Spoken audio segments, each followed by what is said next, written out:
Hello everyone, welcome to English with Shilpi.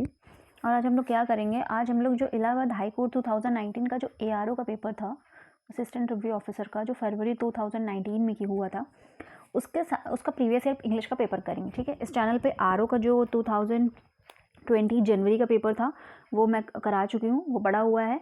Previous year का previous year करना इसलिए बहुत ज़रूरी होता है क्योंकि प्रीवियस ईयर से हमें आइडिया लग जाता है कि पेपर किस तरह आता है, किस फॉर्मेट में आता है, किस सेक्शन से कितने क्वेश्चंस आते हैं और किस तरह उन क्वेश्चंस को, मतलब वो क्वेश्चन किस तरह से आते हैं, किस फॉर्म में आते हैं। ठीक है, इसलिए प्रीवियस ईयर बहुत बहुत बहुत इंपॉर्टेंट होता है। प्रीवियस ईयर से आपको बहुत सारे फ़ायदे होते हैं करने से, इसलिए आरओ का प्रीवियस ईयर हो चुका है इस चैनल पे। एआरओ का नहीं हुआ था, जिसमें कि मैं एआरओ का जो 2019 का प्रीवियस ईयर है मैं आपको 2 सेक्शन में कराऊंगी।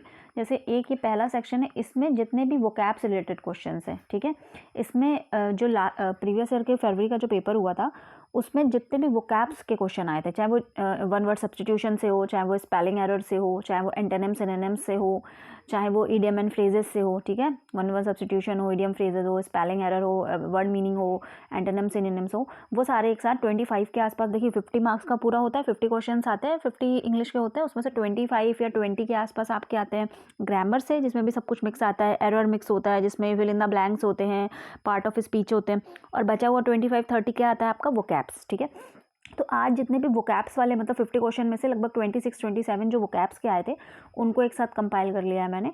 तो इसमें हम लोग वो सारी वोकैब्स पढ़ेंगे, चाहे वो किसी भी फॉर्म में आई हो, जो कि इलाहाबाद हाई कोर्ट के 2019 के जो प्रीवियस ईयर पेपर में आई थी। इसके बाद हम लोग एक सेक्शन और करेंगे जिसमें बचे हुए जो 25 क्वेश्चन होंगे जो कि ग्रामर से बने थे वो अलग पढ़ेंगे। ठीक है, तो चलिए पहला देखिए क्वेश्चन कौन सा, क्या आया था पेपर का, वोकैब का आया था, which of the following is a wrong spelling. ठीक है, करेक्ट स्पेल का है, ये स्पेलिंग करेक्शन का है। कह रहा है कि इसमें आपकी कौन सी स्पेलिंग रॉन्ग है। ठीक है, तो आपको बताना है कि इसमें से आपकी कौन सी स्पेलिंग रॉन्ग है।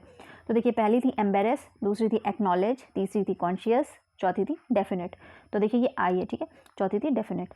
तो इसमें देखिए साफ साफ दिख रहा है जो एम्बेरेस की स्पेलिंग होती है उसमें सिंगल आर नहीं होता है, बल्कि क्या होता है, डबल आर होता है। क्या होता है, डबल आर। तो कौन सी एरर है आपकी, एम्बेरेस की स्पेलिंग गलत है। एक्नॉलेज की देखिए सबको नॉलेज की स्पेलिंग सबको आती है, KNOWLEDGE, नॉलेज, AC लग गया आगे एक्नॉलेज, यानी ये स्पेलिंग सही है हमारी। डेफिनेट भी सबको आती है, DEFINIT सबने पढ़ी है। ठीक है, कॉन्शियस भी पढ़ी हुई है, ये भी सही है। तो गलत कौन सी हो गई आपकी, एम्बेरेंस। तो आपका इसका इस वाले ऑप्शन का क्वेश्चन का सही आंसर क्या हो गया, एम्बेरेंस की। कौन सी स्पेलिंग आपकी गलत है, एम्बेरेस्ड। क्यों, क्योंकि एम्बेरेस में सिंगल आर नहीं होता है, क्या होता है, डबल आर होता है। तो ये सारे ऑप्शन आपके कट गए, ये सारी स्पेलिंग्स आपकी सही थी और आपका राइट आंसर हो गया इस वाले क्वेश्चन के लिए एम्बेरेस। ठीक है, एम्बेरेस की स्पेलिंग होती है EMBARRASS। तो इसमें देखिए डबल एस तो दिया गया लेकिन आर सिंगल ही दिया गया, इसलिए ये वाली कैसी हो गई, रॉन्ग। ठीक है, चलिए नेक्स्ट क्वेश्चन करिए। नेक्स्ट क्वेश्चन क्या कह रहा है, नेक्स्ट क्वेश्चन कहता है fill in the blanks with the most appropriate. देखिए ये सारे वर्ड्स जो आपके आएंगे एंटोनिम्स के फॉर्म्स में भी आ सकते हैं, सिनोनिम्स के फॉर्म में आ सकते हैं, लेकिन ज़रूरी नहीं है कि एग्जामिनर आपको डायरेक्ट लिख दे कि एंटोनिम्स बताइए या डायरेक्ट लिख दे सिनोनिम्स, घुमा के भी पूछता है। तो इससे आपको पता चल जाएगा कि किस तरह से क्वेश्चन में पेपर में कैसे क्वेश्चन पूछे जाते हैं। फिर देखिए fill in the blanks with the most appropriate option as given. ठीक है, कह रहा है कि इसमें जो भी आपको ऑप्शंस गिवन है उनमें से जो आपको एक फिल इन द ब्लैंक्स दी गई है उसमें से जो सबसे सुटेबल, जो सही ऑप्शन है चारों में से, कौन सा आएगा। तो देखिए क्या है, giving money to the poor is a dash of service to the poor. कि giving money to the poor, गरीब को पैसा देना कैसी सर्विस होती है गरीब की। ठीक है, अच्छी सर्विस होती है, बुरी सर्विस होती है, किसी की मदद करना अच्छी सर्विस होती है, यानी आपको इसमें से अच्छा वाला वर्ड चाहिए। देखिए मैंने अपने वोकैब सेशन में पहले ही सेशन में वर्ड पढ़ाया था बेनेवोलेंट, ये बहुत इंपॉर्टेंट वर्ड है, मैंने बताया था बेनेवोलेंट। बेनेवोलेंट का क्या मतलब बताया था मैंने, बेनेवोलेंट का मतलब मैंने बताया था उदारता, किसी की मदद करना, अच्छी भावना से किसी की मदद करना। एट्रोशियस भी देखिए वोकैब के सेशन में एट्रोशियस वर्ड भी सिनोनिम्स में, जब सिनोनिम्स एंटोनिम्स पढ़ाए थे उसमें एट्रोशियस वर्ड भी आया था। एट्रोशियस का मतलब भी मैंने बताया था बहुत बुरा, बैड मतलब भी सबको पता है, बुरा। तो ये सारे तो हट गए, साफ साफ पता चल रहा है बेनेवोलेंट कैसा एक्ट है, ये किसी गरीब की मदद करना कैसा एक्ट है, अच्छा एक्ट है। ठीक है, बेनेवोलेंट उदारवादी एक्ट है, तो यहाँ पे आपका क्या आएगा, बेनेवोलेंट। अब देखिए अगर आपको वोकैब्स का मतलब ही नहीं पता होगा बेनेवोलेंट का, तो आप क्या फिल कर पाएंगे, नहीं फिल कर पाएंगे। तो देखिए वोकैब्स का क्वेश्चन है लेकिन देखिए कितना घुमा के पूछ लिया गया है। ठीक, इसलिए मैंने आपसे कहा था कि वोकैब्स किसी भी फॉर्म में पूछी जा सकती है, इसलिए वोकैब्स का मीनिंग, इसलिए साथ साथ मैंने आपके एक वर्ड के सारे सिनोनिम्स और उसके एंटोनिम्स भी बताते चले थे। देखिए जहाँ पर हम लोगों ने पढ़ा था बेनेवोलेंट, वहीं पे हम लोगों ने एंटोनिम्स में एट्रोशियस भी पढ़ा था। एट्रोशियस मतलब बहुत बुरा, बैड मतलब भी बुरा, और बेने मतलब बहुत ही अच्छा, उदारवादी। उदारवादी जो इंसान होता है जो अच्छा काम करता है। ठीक है, तो गरीब को पैसे देना कैसा एक्ट हो गया, बेनेवोलेंट, एक अच्छा एक्ट हो गया, एक अच्छा काम हो गया। ठीक, क्लियर हो गया होगा आई होप। नेक्स्ट देखिए थर्ड नंबर क्वेश्चन क्या कह रहा है? थर्ड नंबर क्वेश्चन हमारा ये कह रहा है कि ऑफिशियल, ये वन वर्ड सब्स्टिट्यूशन का क्वेश्चन आया था। इसमें बोला था कि ऑफिशियल प्रोहिबिशन और ऑर्डर टू स्टॉप समथिंग, ठीक है। ऑफिशियल प्रोहिबिशन और ऑर्डर टू स्टॉप समथिंग, यानी किसी भी चीज़ को रोकने के लिए जो ऑफिशियल, जो गवर्नमेंट नहीं ऑर्डर कर देती है कि नहीं अब ये चीज़ ऐसी नहीं हो, मतलब ये चीज़ बैन कर दी जाइए या ये चीज़ हमने इसको स्टॉप कर दिया जाए, रोक दिया जाए। जैसे देखिए गवर्नमेंट कभी कभी किसी कुछ ऐप्स पे वो कर देती है, रोक लगा देती है कि ऐप अब नहीं चलेंगे, या किसी चीज़ पे कभी किसी, जैसे कि कोरोना के टाइम में गवर्नमेंट ने क्या चीज़ स्टॉप कर दी थी कि आप बेफालतू में घर से बाहर नहीं निकलेंगे। तो वो क्या था? एक ऑफिशियल ऑर्डर था गवर्नमेंट का किसी चीज़ को रोकने के लिए। तो वो क्या होता है? सबने पढ़ा होगा, होता है बैन, किसी चीज़ को बैन कर देना। देखिए एक ये बैन होता है और एक ये होता है बेन, ठीक है। दोनों अलग अलग चीज़ें, ठीक। इसका मतलब होता है कर्ष, श्राप। कर्ष ये भी वर्ड है, कर्ष ये भी मतलब श्राप देना किसी के लिए, किसी को गलत भावना किसी के लिए रख के उसको उल्टा सीधा बोलना। र्यून, र्यून मतलब भी क्या? नष्ट कर देना, किसी चीज़ को बर्बाद कर देना। ये सारे तो यहाँ है ही नहीं, मतलब ही नहीं निकल रहा है, सीधा सीधा पता चल रहा है। बहुत ही क्वेश्चन सिंपल था कि ऑफिशियल प्रोहिबिशन और ऑर्डर टू स्टॉप समथिंग, किसी चीज़ को रोकने के लिए जो गवर्नमेंट का ऑफिशियल ऑर्डर होता है वो क्या होता है? बैन, यानी किसी चीज़ को रोक लगा देना, बैन कर देना। तो ये BAN वाला बैन है, ये बेन दूसरी चीज़ है, ठीक है। इसका मतलब होता है किसी को कष्ट दे देना, ठीक है। नेक्स्ट देखिए, नेक्स्ट कह रहा है सेलेक्ट द ऑड वन। इसमें हमें क्या करना है कि ऑड वन, ऑड वन मतलब कि होता है कि चार शब्द, तीन शब्द, मतलब जो ये टोटल 4 वर्ड्स हैं, 4 में से 3 एक जैसे होंगे। अब चाहे एक जैसे का क्या मतलब है? एक जैसे मतलब हो सकता है उन सबका मतलब एक हो, ठीक है, और बाकी एक का मतलब अलग होगा। तो इसमें आपको वही चूज़ करना है कि कौन सा वाला अलग है, जिसका मतलब कैसा है? अलग। तो देखिए यूलॉजी, यूलॉजी का क्या मतलब होता है? किसी की प्रशंसा करना। पैनेजेरिक, पैनेजेरिक का मतलब भी क्या होता है? किसी की प्रशंसा करना, ठीक है। ग्लोरिफिकेशन, ग्लोरिफिकेशन का मतलब भी क्या होता है? किसी की प्रशंसा करना। और इग्नोमिनी, इग्नोमिनी का क्या मतलब होता है? कि किसी के लिए बुरा बुरा कहना, किसी की निंदा करना। तो देखिए 3 वर्ड्स तो एक जैसे थे। यूलॉजी का मतलब भी प्रशंसा करना, पैनेजेरिक का मतलब भी प्रशंसा करना, ग्लोरिफिकेशन का मतलब भी प्रशंसा करना, ये तो सारे 3 एक जैसे हो गए। तो ऑड कौन सा हो गया? अलग कौन सा हो गया? इग्नोमिनी। इग्नोमिनी मतलब क्या? किसी के लिए बुरा बुरा बोलना, किसी की निंदा करना, किसी के लिए गलत भावना रखना, द्वेष रखना, इग्नोमिनी, ठीक है। तो ये आपका हो गया ऑड वन, कौन सा? इग्नोमिनी। नेक्स्ट देखिए question number 5, choose the option that is closest in the meaning of Quagmire. क्या पूछा आपसे? क्वैगमायर की आपसे पूछ रहा है कि क्लोजेस्ट मीनिंग, क्लोजेस्ट मीनिंग मतलब क्या? जो कि क्वैगमायर का मतलब हो वही दूसरे वर्ड का भी मतलब हो, जो हमें चूज़ करना है। तो देखिए क्वैगमायर का क्या होगा? क्वैगमायर का होगा आपका ऐसा कुछ भी चीज़ होती है क्वैगमायर, जो कि क्या होती है? किसी के लिए जैसे कि जटिल परिस्थिति बोल सकते हैं आप, कठिन परिस्थिति बोल सकते हैं, ऐसी स्थिति जिसमें आप फंस जाएं और उससे निकलना क्या हो जाए? मुश्किल हो जाए, तो उसको बोलते हैं क्वैगमायर, ठीक है। तो देखिए इसके एग्जाम्पल कौन कौन से एग्जाम्पल देख लेते हैं। एग्जाम्पल है बफून, ठीक है, बफून। फिर है आपका ट्रेटर, फिर है आपका एडमायरर, फिर है आपका प्रेडिकामेंट, ठीक है। तो देखिए बफून मतलब होता है बेवकूफ़, बफून तो होगा नहीं, बफून मतलब बेवकूफ़ हो गया। उसके बाद ट्रेटर, ट्रेटर मतलब भी क्या? देशद्रोही, ठीक है। जो देशद्रोही होता है, देश के लिए देश से गद्दारी करता है, वो कहलाता है हमारा ट्रेटर। फिर देखिए एडमायरर, एडमायरर भी क्या होता है? किसी की प्रशंसा करने वाला। प्रशंसा ये भी नहीं होगा बच्चा कि हमारा प्रेडिकामेंट, ठीक है। प्रेडिकामेंट ऐसी स्थिति जो कैसी होती है? जो कि बहुत ही जटिल होती है, जैसे समस्या से बाहर निकल पाना मुश्किल होता है, वो तो क्वैगमायर कहलाती है या तो प्रेडिकामेंट, ठीक है। तो ये इसका क्या हो गया? सिनोनिम्स हो गया, इसका क्लोजेस्ट मीनिंग हो गया प्रेडिकामेंट, क्वैगमायर, प्रेडिकामेंट, ठीक है। नेक्स्ट देखिए कंप्लीट द एनालॉगी, कह रहा है कि एनालॉगी कंप्लीट करिए। बैम्बूजल, हुडविंग्स। एनालॉगी मतलब समझते हैं ना? एनालॉगी का मतलब होता है कि जो पहले वर्ड का दूसरे से रिलेशन हो। देखिए AHC जो इलाहाबाद हाई कोर्ट जो क्वेश्चन पूछता है वो ज़्यादातर सिनोनिम्स एंटोनिम्स के सीधे सीधे नहीं बताता है कि वर्ड इसका पहले वर्ड का सिनोनिम्स है कि एंटोनिम्स है। ये आपको अपना दिमाग लगाना पड़ता है, आपको अपनी मीनिंग अगर पता होगी तो आप निकाल लेंगे कि ये इसका सिनोनिम्स है कि इसका एंटोनिम्स है। फिर खुद से आप दिमाग लगा के निकालिए कि सिनोनिम्स है कि एंटोनिम्स है, और उसके बाद दूसरे वर्ड का भी वही सेम चीज़ बताइए, ठीक है। मैंने जब RO 2020 वाला प्रीवियस ईयर पेपर कराया है, देख लीजिएगा, इसी चैनल पे पड़ा हुआ है, उसमें मैंने एक एलिमिनेशन मेथड सिखाया है, यहाँ पे भी बता दूंगी। एलिमिनेशन मेथड से क्या फ़ायदा है? उससे ये फ़ायदा है कि जो आपको मान लीजिए क्वेश्चन नहीं आता है, तो जब आप तुक्का लगाते हैं उस क्वेश्चन में, तो वो क्वेश्चन गलत होने के चांसेस काफ़ी बढ़ जाते हैं। लेकिन जब अगर आप एलिमिनेशन मेथड से करेंगे तो चांसेस तो बहुत ज़्यादा हैं कि आप सही लगा लेंगे और आपके सही आंसर लगाने के चांसेस बहुत ज़्यादा बढ़ जाएंगे, ठीक है। तो देखिए बैम्बूजल का मतलब होता है धोखा देना, किसी को डिसीव करना, धोखा देना। हुडविंग मतलब भी यही होता है, धोखेबाज, ठीक है। तो ये दोनों वर्ड एक दूसरे के कैसे हो गए? सिनोनिम्स। यानी बैम्बूजल का हुडविंग से क्या रिलेशन निकला? बैम्बूजल का हुडविंग से रिलेशन निकला सिनोनिम्स का। कौन सा? सिनोनिम्स का। मतलब इन दोनों के मीनिंग कैसे हैं? सेम। अब हम कंप्लीट द एनालॉजी का यही मतलब होता है कि जो पहले का दूसरे वाले से रिलेशन निकला हो वही आपको नेक्स्ट वर्ड का बताना है इन ऑप्शंस में से किसके साथ है। तो यहाँ पे रिलेशन निकल के आया सिनोनिम्स का। बैम्बूजल मतलब भी धोखेबाज, हुडविंग्स मतलब भी धोखा देने वाला, धोखाधड़ी करने वाला। रिक्लूस, रिक्लूस का अब हमें चाहिए सिनोनिम्स। रिक्लूस का मतलब क्या होता है? रिक्लूस का मतलब होता है एकांतवादी, बोल सकते हैं एकांतवादी, ठीक है।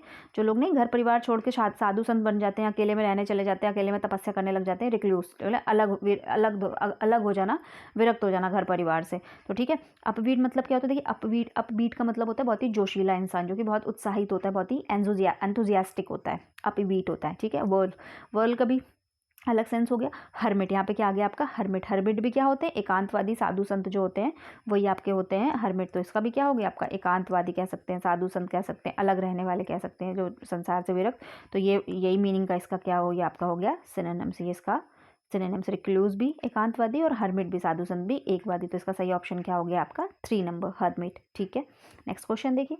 नेक्स्ट कह रहा है what is the plural of handful. देखिए ये वैसे तो सिनोनिम्स वोकैब्स का नहीं है, पर थोड़ा सा अलग था, इसलिए मैंने इसको इसी सेक्शन में डाल दिया है ताकि आपको ये, वैसे नाउन से ये क्वेश्चन बना है। जब हम लोग एरर वगैरह सीखते हैं तो नाउन में हमें पढ़ाया जाता है प्लूरल बनाना, ठीक है, कि हम कैसे नाउन के प्लूरल्स बनाते हैं, उसी में सिखाया जाता है कि इस तरह वाले प्लूरल, ठीक है। तो लेकिन मैंने इसमें लिख दिया था, तो अब आप देख लीजिए। देखिए कह रहा है आपका हैंडफुल का प्लूरल क्या है, ठीक है। हैंडफुल का प्लूरल क्या है? तो देखिए 4 ऑप्शन दिए हैं, हैंडफुल्स, हैंड्सफुल और हैंडफिल। देखिए ये तो बिल्कुल ही हट गया, हैंडफिल मतलब नहीं है, हैंडफिल कोई प्लूरल नहीं। हमेशा एक चीज़ याद रखिएगा, हाथ तो आपका एक ही रहेगा ना। हैंडफुल का क्या मतलब है? कि मुट्ठी भर के, ठीक है। मान लीजिए आपने एक बार कोई चीज़ मुट्ठी भर के निकाली, ठीक, दूसरी बार फिर मुट्ठी भर के निकाल ली, तीसरी बार फिर मुट्ठी भर के निकाल ली, ठीक है। हाथ तो नहीं बदल रहा है ना, हैंड तो एक ही है, हैंड तो वही है, तो हैंड का हैंड्स तो मतलब ही नहीं, ये भी कैंसिल हो गया। अब आपके बच्चे 2, हैंडफुल सी होगा, या तो पहला या तो दूसरा।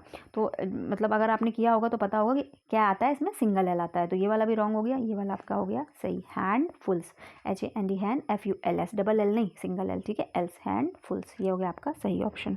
नेक्स्ट देखिए। नेक्स्ट कह रहा है कंप्लीट द एनालॉगी। फिर देखिए कंप्लीट द एनालॉगी वाला आ गया। आया कहेगा, क्योंकि पहली वाली जो कंप्लीट द एनालॉगी आई थी वो सिनोनिम्स पे बेस्ड आई थी। ये आई है आपकी वन वर्ड सब्स्टिट्यूशन पे बेस्ड, यानी इसमें भी अलग अलग सिनोनिम्स ही कह सकते हैं। कि एक्रोफोबिया का मतलब फियर ऑफ हाइट्स, कि जैसे कि एक्रोफोबिया का मतलब होता है फियर ऑफ हाइट्स। एक्रोफोबिया काहे का डर होता है? फोबिया मतलब डर किसी चीज़ का, तो आगे लग गया एक्रो का मतलब होता है हाइट, मतलब फियर ऑफ हाइट, ऊंचाई से। जो लोग ऊंचाई पे जाने से डरते हैं, ऊंचाई से डरते हैं नहीं, बहुत लोग आपने देखा होगा ऊंचाई पे नहीं जा पाते हैं, बहुत डरते हैं ऊंचाई पे जाने से, तो वो हो गया आपका फियर ऑफ हाइट्स। उसी तरह जिस तरह पूछ रहा है कि एक्रोफोबिया फियर ऑफ हाइट्स होता है, एंग्लोफोबिया काहे का फियर होता है? अच्छा, आप सभी लोगों ने एक वर्ड सुना होगा, एंग्लो इंडियन, सुना होगा ना, एंग्लो इंडियन। ये कौन से इंडियन होते हैं?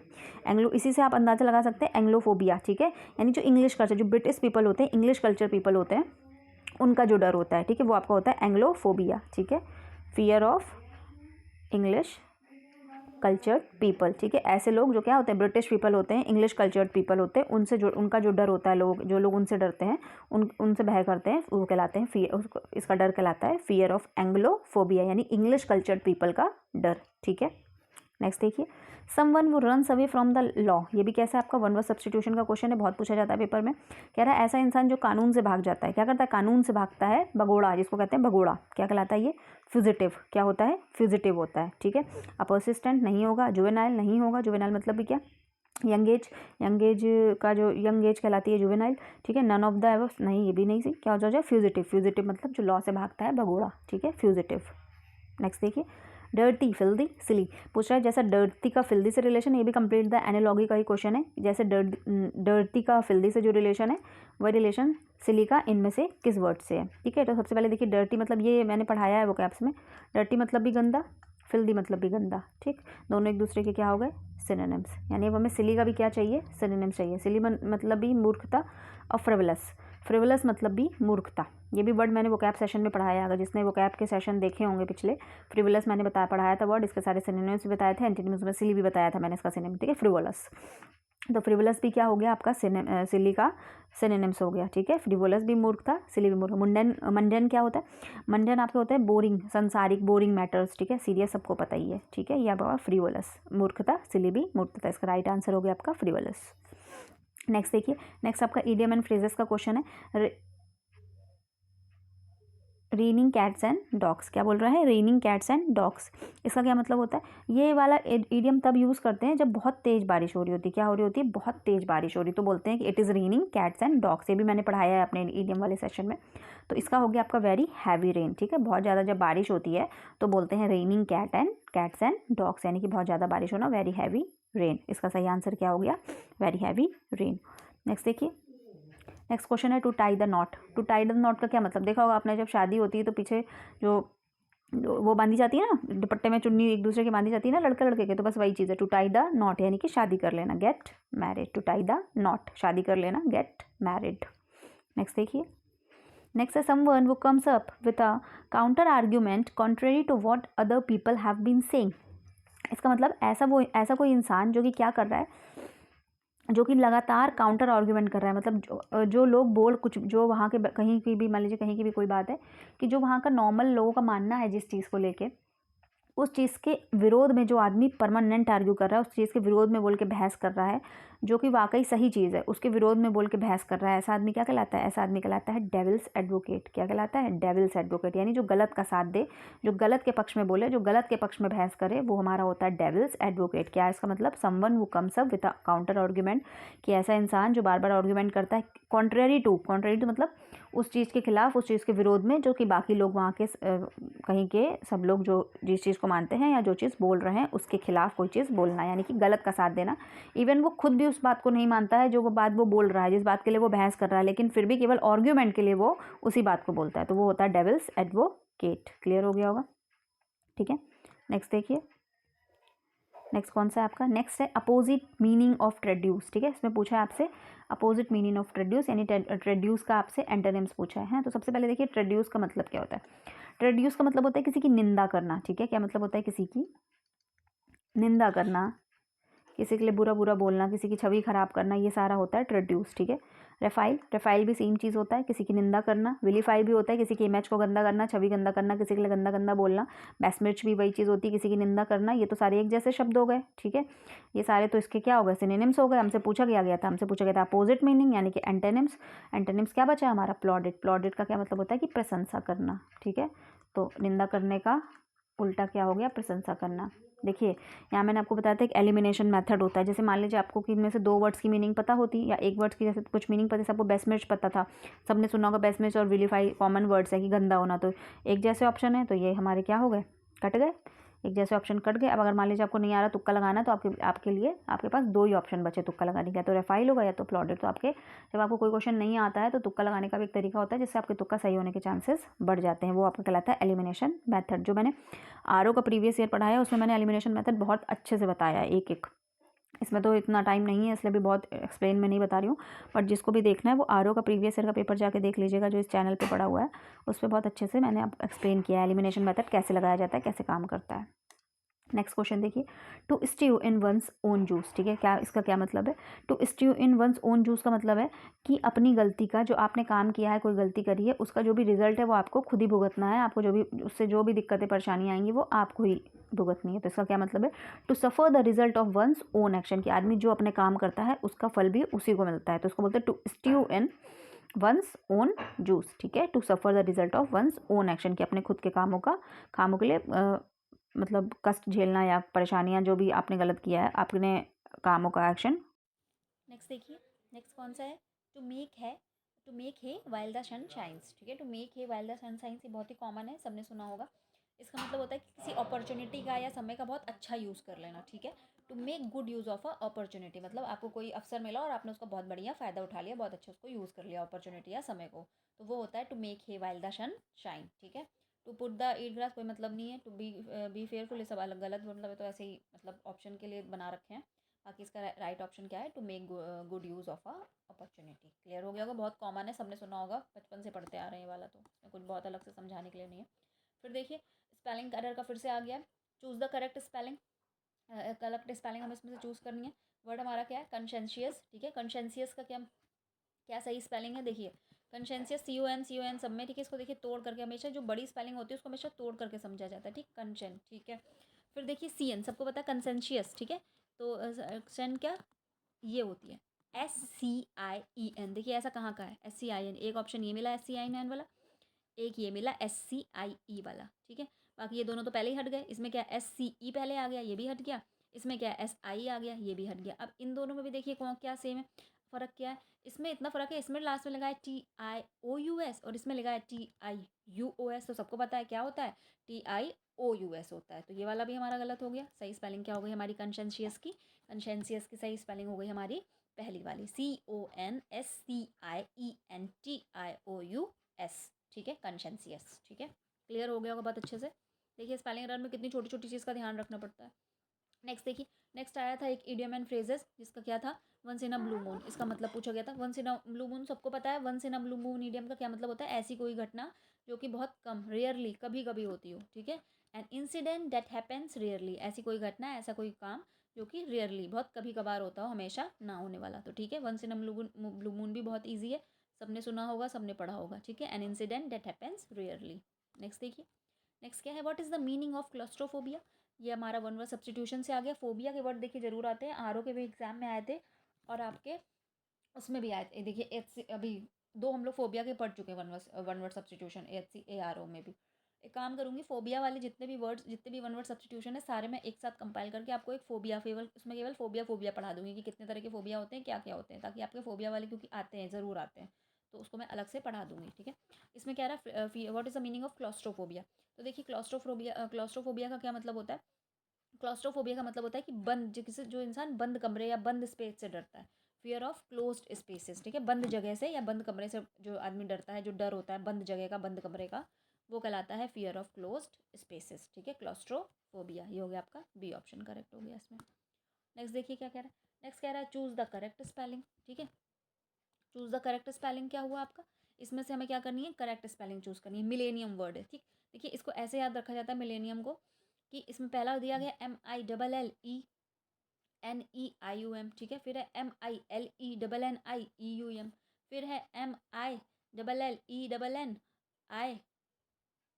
फिर है MILLENIM, ठीक। तो ये तो देखिए अलग ही से दिख रही है, कट गई पूरी। मिलेनियम की स्पेलिंग में एक चीज़ हमेशा ध्यान रखिएगा कि L भी डबल होता है और N भी डबल होता है, बस। सारी स्पेलिंग आपको देखने की जरूरत नहीं है। देखिए कहाँ कहाँ L भी डबल है और N भी डबल है। यहाँ पे देखिए L तो डबल है लेकिन N सिंगल है, ये भी खत्म हो गई। यहाँ पे N डबल है, L सिंगल है, ये भी खत्म हो गई। ये तो पहले ही हट गई थी क्योंकि इसमें भी डबल L था, N सिंगल था। इसमें देखिए MILLEN, यानी डबल N भी है, ये I है केवल यहाँ पर, ठीक है, MI लिखा हुआ है। डबल N भी है, डबल L भी, यानी वाला ऑप्शन हमारा कैसा है, सही, मिलेनियम। क्या हो गया सही ऑप्शन आपका, थर्ड। नेक्स्ट देखिए, चूज द करेक्ट स्पेलिंग। इसमें से हमें करेक्ट स्पेलिंग देखनी है। ये वर्ड आप में से बहुत लोगों के लिए नया होगा, नहीं सुना होगा, बेलवेदर। बेलवेदर का मतलब होता है कि देखिए जो आपने देखा होगा शीप्स वगैरह का जो फ्लॉक होता है, जो मतलब जो झुंड चलता है शीप्स का, उसमें जो मेन सबसे आगे जो शीप चलती है, जिसके गले में क्या बनी होती है, घंटी बंधी होती है, यानी जो सबको रास्ता दिखाती होती है, रहनुमा बोल सकते हैं, पथ प्रदर्शक कह सकते हैं, तो वो होता है हमारा बेलवेदर। इसका क्या स्पेलिंग होती है, इसकी सही स्पेलिंग होती है BELLWETHER। ना ये होती है, ना ये होती है, ना ये होती है, ये हो गई BELL। वेदर, वेदर मौसम वाला वेदर नहीं चाहिए। देखिए इसमें तो मौसम वाला वेदर है, ये भी कट गया। इसमें भी मौसम, सॉरी, इसमें भी मौसम वाला WE है, ये भी कट गया। ये भी कट, सॉरी, क्या हो गया, ये भी कट गया, ये भी कट गया। इसमें भी देखिए BELL। अच्छा ये दोनों सेम स्पेलिंग लिखी हुई है, यहाँ एक जगह सिंगल L कर लीजिएगा, ठीक है। मतलब पेपर में जो आया था, एक जगह आपकी सिंगल, जस्ट अ सेकेंड, एक जगह आपकी सिंगल L आई थी और एक जगह आपकी डबल L आई थी, तो ठीक है। तो सही कौन सी होती है, डबल L वाली, ठीक है। इसमें आई, पेपर में आई थी आपकी, यहाँ पर बेल वेदर लिखा हुआ था, ठीक। तो ये भी कट गई और आपकी सही हो गई क्या, BELL, ठीक है, डबल L वाली सही होगी, BELLWETHER, यानी कि शीप्स का जो फ्लॉक होता है, जो कि झुंड होता है शीप्स का, उसमें जो मेन होती है, जो सबसे आगे घंटी जिसके गले में बंधी होती है, या फिर पथ प्रदर्शक भी बोल सकते हैं, ठीक। नेक्स्ट क्वेश्चन देखिए, नेक्स्ट क्वेश्चन है आपका फीलिंग अंडर द वेदर। ये बहुत इंपॉर्टेंट इडियम एंड फ्रेजेस है, लगभग SSC वगैरह में भी बहुत ज़्यादा पूछा जाता है, हर एग्जाम में पूछा जाता है। फीलिंग अंडर द वेदर का मतलब होता है बीमार होना, क्या होना, बीमार होना, ठीक, अच्छा अच्छा फील ना करना, बीमार बीमार सा लगना। तो इसका क्या हो गया आपका, इलनेस, ठीक है, बीमार वाला फीलिंग, बीमार बीमार फील करना। फिर देखिए नेक्स्ट वर्ड हमारा क्या, प्रिकेरियस। इसका क्या पूछा गया था, प्रिकेरियस का एंटोनिम्स पूछा गया था पेपर में, ठीक है, मैंने ऐसे लिख दिया शॉर्ट में। प्रिकेरियस का एंटोनिम्स पूछा गया था। देखिए प्रिकेरियस का मतलब होता है इनसिक्योर, क्या होता है, इनसिक्योर, ठीक है। जो चीज़ रिस्की होती है, ठीक है, रिस्की होती है, जिसकी कोई गारंटी नहीं होती, कुछ भी हो सकता है, ठीक है। देखिए साफ साफ पहले तो आपको इनसिक्योर देख के पता चल गया होगा, पूछा क्या गया है प्रिकेरियस का एंटोनिम्स मतलब उल्टा, तो इनसिक्योर होता है इसका मतलब सिक्योर इसका क्या हो गया, एंटोनिम हो गया। ये ऑप्शन आपका करेक्ट हो गया। बाकी के तीनों वर्ड भी समझ लीजिए अच्छे से। ये सारे तीनों वर्ड इसके क्या है, सिनोनिम्स है। इक्विवोकल का भी मतलब क्या होता है, अस्पष्ट, अस्पष्ट मतलब वही इनसिक्योर, अस्पष्ट जो चीज़ क्लियर नहीं है। ड्यूबियस का मतलब भी यही होता है, सेम अस्पष्ट, ठीक है। डाइसी का भी मतलब होता है रिस्की, डाइसी वर्ड बना है डाइस से, पासे से। देखिए जब आप पासा उछालते हैं तो पासे में कुछ भी आ सकता है, एक भी आ सकता है, दो भी आ सकता है, तीन भी आ सकता है, चार भी आ सकता है, पाँच भी आ सकता है, छः भी आ सकता है। पासे में छः होते हैं तो उसमें तो पता नहीं है ना, रिस्क रिस्क है ना कि क्या है। तो ये सारे इसके क्या हो गए, ये सारे हो गए इसके सिनोनिम्स। हमसे पूछा गया था एंटोनिम्स, तो हमने सिक्योर लगा दिया। अब देखिए मान लीजिए अब आपको यहाँ पे नहीं आता है कोई भी ऑप्शन, तो देखिए यहाँ पे एलिमिनेशन मेथड कैसे लगाएंगे, ये सब भूल जाइए। मान लीजिए आपको किसी की मीनिंग पता ही नहीं है, ये सब आपको कुछ पता ही नहीं है, ठीक है।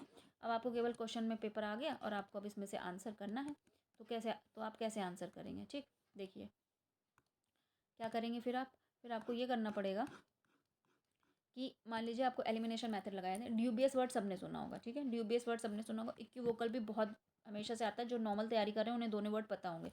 इक्विवोकल मतलब भी अस्पष्ट और ड्यूबियस मतलब भी अस्पष्ट, ठीक है। इतना दिमाग लगाने के बाद आप एलिमिनेट कर देंगे, एलिमिनेशन ऑप्शन से इन दोनों को आपने हटा दिया। एक जैसे कभी भी मैंने बताया था, जिन दो ऑप्शन का मतलब सेम होता है, जिन दो ऑप्शन का एक ही मीनिंग होता है, वो कभी भी आंसर नहीं हो सकते हैं। क्योंकि अगर दो ऑप्शन का एक ही सेम मतलब होगा तो वो कैसे आंसर हो जाएंगे। मान लीजिए कि उसका भी मतलब अस्पष्ट, इसका भी मतलब अस्पष्ट, तो अगर ये आंसर हो सकता है तो ये भी तो आंसर हो सकता है। लेकिन क्या ऐसा होता है कि आंसर तो एक ही वाला होता है, दो का भी किसी भी ऑब्जेक्टिव क्वेश्चन में दो हैं वो तो आंसर, दो आंसर तो होते नहीं है, एक ही होता है। तो ये दोनों पहले कैंसिल हो गए, ठीक। अब आपको बचा सिक्योर, डाइसी। अब आप इन दोनों में तुक्का लगाएंगे तो आपको थोड़ा सा दिमाग में आ जाएगा, डाइसी डाइस से बना यानी कि हमारा रिस्की वाली चीज़, तो सिक्योर इसका क्या हो गया, ये होता है आपका एलिमिनेशन मेथड, ठीक है। नेक्स्ट क्वेश्चन देखिए। नेक्स्ट कह रहा है सिनोनिम्स ऑफ प्रैक्टिकल, ठीक है। सिनोनिम्स ऑफ प्रैक्टिकल, ये वाला जो वर्ड है ये ऐसे नहीं आया था, इसमें एक बहुत बड़ा सेंटेंस लिखा हुआ था, उसमें डैश में ब्रैकेट में प्रैक्टिकल लिखा हुआ था और उसका सिनोनिम्स पूछा गया था। तो मैंने बहुत बड़ा था वो वर्ड, इसलिए वो वर्ड नहीं नोट किया है यहाँ पे। नॉर्मली आपको लिख दिया है सिनोनिम्स ऑफ प्रैक्टिकल। प्रैक्टिकल का मतलब सबको पता है क्या होता है, व्यवहारिक। क्या होता है, व्यावहारिक, ठीक है। व्यवहारिक यानी जो चीज़ थियोरेटिकल ना होके प्रैक्टिकल लाइफ में जो कि व्यवहारिक हो, जिसको कि किया जा सके, ठीक। प्रैक्टिकल का सिनोनिम्स हमारा क्या होता है, प्रैग्मेटिक। प्रैग्मेटिक का भी मतलब होता है ऐसी चीज़ जो कि प्रैक्टिकल लाइफ में की जा सकती है, जो कि क्या होती है, प्रैक्टिकल होती है, जिसको कि थ्योरेटिकल बेस्ड ना होकर प्रैक्टिकल, ठीक है, जो कि हमारी प्रैक्टिकल होती है। तो ये इसका क्या हो गया, सिनोनिम्स। बाकी देख लेते हैं। बेनफुल, बेनफुल मतलब भी होता है हानिकारक, नुकसानदायक, ठीक है। बेनफुल शब्द का मतलब होता है हानिकारक, नुकसानदायक। स्पेकुलेटिव का मतलब होता है काल्पनिक, ठीक है। रैबिट मतलब ये होता है कि गुस्सा करना, या किसी रैबिट को गुस्सा करना भी बोल सकते हैं, या ये बोल सकते हैं जो लोग किसी एक स्पेसिफिक बिलीफ को लेके बहुत ही हटी होते हैं, बहुत ही उनको किसी चीज़ को लेके पागलपन होता है कि नहीं नहीं हम तो यही मानते हैं, यही मानेंगे, तो वो इंसान होते हैं रैबिट। तो रैबिट भी हट गया, स्पेकुलेटिव भी काल्पनिक होता है, बेनफुल भी मतलब हानिकारक, ये सारे हट गए, आपके बचा प्रैग्मेटिक, ये इसका हो गया सिनोनिम।